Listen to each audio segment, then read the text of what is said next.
was just a systems engineer on a well-functioning spacecraft coming home. And so, sure, I had work to do, but not nearly as pressing as before. And we were oriented such that we were rotating to keep thermal balance on the spacecraft, and oriented in such a way that every 2 minutes, the Earth, the Moon, the Sun, and a 360-degree panorama of the heavens appeared in the cabin window. And that was awesome. It was an overwhelming experience. And we have to realize that in space, without the intervening atmosphere, the heavens are 10 times as bright, stars 10 times as numerous, because there's no atmosphere to block the light. And this experience was overwhelming, in that suddenly I realized from my studies in astronomy that the molecules of my body and the molecules in the body of the spacecraft and my partners were prototyped or manufactured in an ancient generation of stars. And instead of intellectual knowledge, it was a visceral experience, a visceral knowing, accompanied by an ecstasy. And I'd never had such an experience, and I didn't really know what it was. And this experience continued for 3 days coming home whenever I got a chance to look at the heavens. And after I came back, I was so profoundly, well, not concerned, I was amazed by this experience, that I started looking in the science literature and found nothing to explain it, and in the religious literature and found nothing. And I appealed to professors over at a nearby university, at Rice University, to see if they could help me find in the literature anything that would help describe this experience. And they came back a couple of weeks later with the idea of that they found in the Sanskrit called samadhi, or salvakapa samadhi. In particular, that means you see things in their separateness, but experience them viscerally and emotionally as a unity, a oneness, and accompanied with an ecstasy. And I said, yes, that's the type of experience. And then I went on to research over a period of time other traditions and different cultures. And of course, you find in the Greek the metanoia experience, and you find in the Zen satori, and in other traditions they call it different things, but it's the same type of transcendent experience of where you're catapulted out of one state of being into this state of ecstasy and bliss, where you realize everything is totally interconnected. And that was the essence of that experience.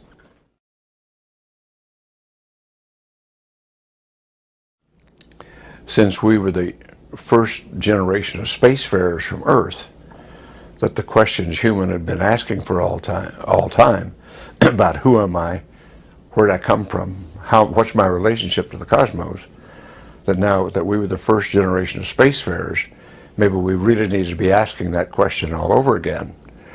And my answer to that was to form the Institute of Noetic Sciences and to use the tools of science to understand consciousness, because consciousness had not been a proper subject in science for 400 years. And I thought now that we had quantum science perhaps and spacefaring, that perhaps we ought to readdress that subject.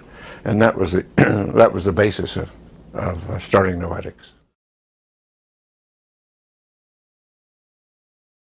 The conclusions concerning consciousness are still incomplete, but it's clearly rooted in the quantum nature of things. And for the last 80 years of the 20th century, the physicists have insisted that quantum mechanics only pertained to subatomic matter, and they continue to adhere to the Cartesian dualism that said body, mind, physicality, spirituality are different realms of reality that don't interact. And it turned out to be dead wrong. That's just not the case. That the quantum entanglement phenomena causes effects at all scale sizes of nature, not just a subatomic realm.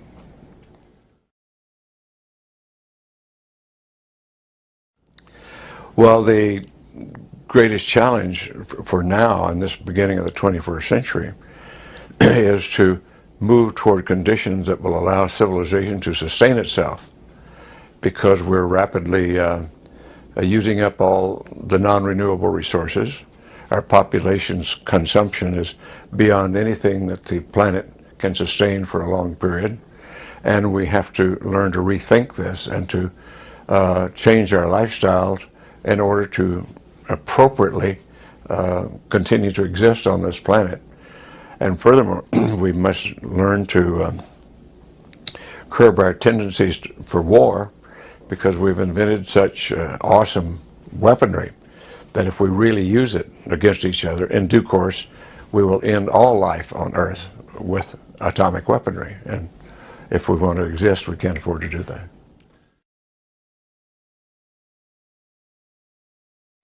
Well, we don't know nearly all we would like to know, but certainly life in the universe seems to be ubiquitous.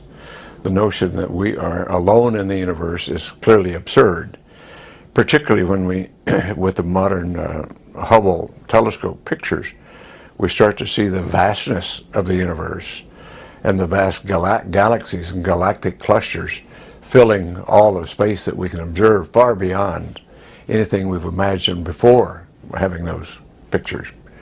And so it puts a new impetus on the smallness of our little galaxy and our little solar system as just a tiny little speck of sand in the greatness of all that's around us. But the likelihood that we're the only living substance in all of this is absolutely absurd.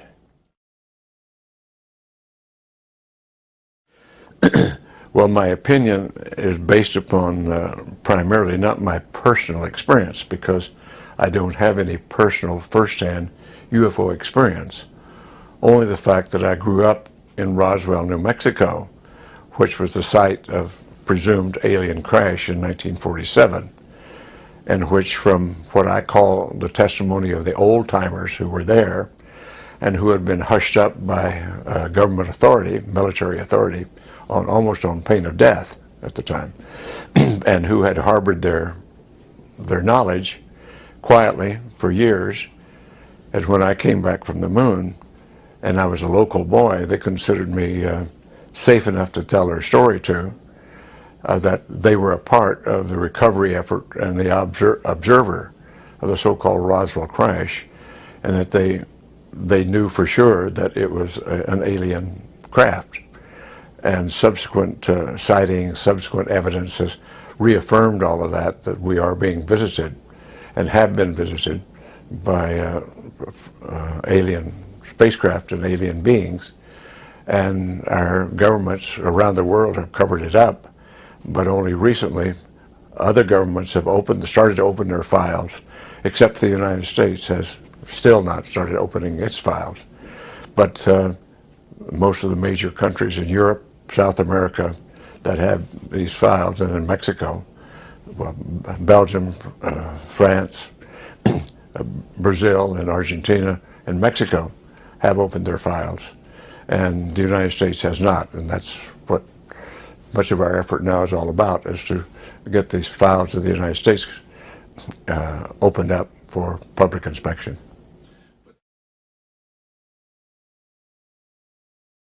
There was utterly no discussion of NASA, in NASA while I was there, or in my presence, about UFOs, the phenomenon, or any events that seems to be prevalent in other parts of the government. That I know of none with NASA itself. Because there have been rumors that some of the former astronauts have kind of come forth with information that they have seen or that they know of sightings. Well, there are some astronauts that had experiences, and those I have talked to up to the Apollo program, those experiences that they had were pre-NASA. They were during their Air Force careers, while they were either being vectored to chase UFOs, or in the case of Gordon Cooper, while he was at Edwards Air Force Base, observed one landing in the premises. And so those stories they have told. But I know of no stories up to the Apollo program of astronauts having encounters in space of any sort. Because this is of course, the big question. I mean, when some of our researchers, our ufologists now say that there is something going on all the time around us, and there's thousands of sightings, and NASA seems to, well, know nothing about it, or Well, no, officially, NASA knows nothing about it because that's not their mission. And I suspect that during the shuttle program, not the Apollo program, but we were talking about going to the moon. But I do understand that from some of the shuttle astronauts, there has been some incidents. I am not versed in those incidents, but I have talked with virtually all of the Apollo astronauts, and in space we have nothing to report. Well, it's my hope that we open this whole issue up, and as I have said frequently, we're at a point in history where we have to become a part of the neighborhood of inhabited planets, rather than like a neighborhood of a community, which we have not even acknowledged that community exists up until this point. But what will it take for the national governments, and especially the American government, to come to a point of disclosure? It would take a real emphasis and effort on the part of the citizenry to accept these phenomena and start to move out in a new way. And we talk about that as paradigm shift, a change in thinking, and that has to take place here. You have been one of the four front runners now in this campaign, so to say, over the last years. And how have you been met among both the public and the media, and also your colleagues? Well, the public and the people I've talked to have been receptive. As we both know, the media has not been receptive up until now. But in the last year or so, it seems to have markedly changed. Whether that was a one-time event remains to be seen. But the media interest has changed in 2008 and now into 2009 quite differently than it was before that. Well, for some of us who have been studying the phenomenon, we consider quantum fluctuations in the zero-point energy field, which is all space, as the source, the ground of being, the source of all existence, and that matter has arisen from that. And if there was a Big Bang, it had to come out of the zero-point field. The question of how did the Big Bang arise is a valid question. But most of us now are thinking, that have studied the phenomenon, that we're really dealing with constant creation of matter from the zero-point field, as opposed to a Big Bang. Now that may take another decade or two to validate, or it may be invalidated. But at the moment, the Big Bang seems to me to be very suspect as a source of all being.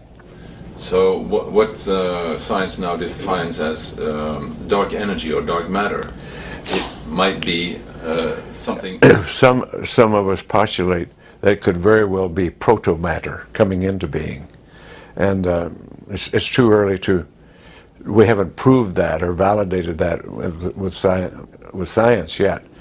But it's my thought that that is where this is going, that maybe we will be able to do that in the next decade or so.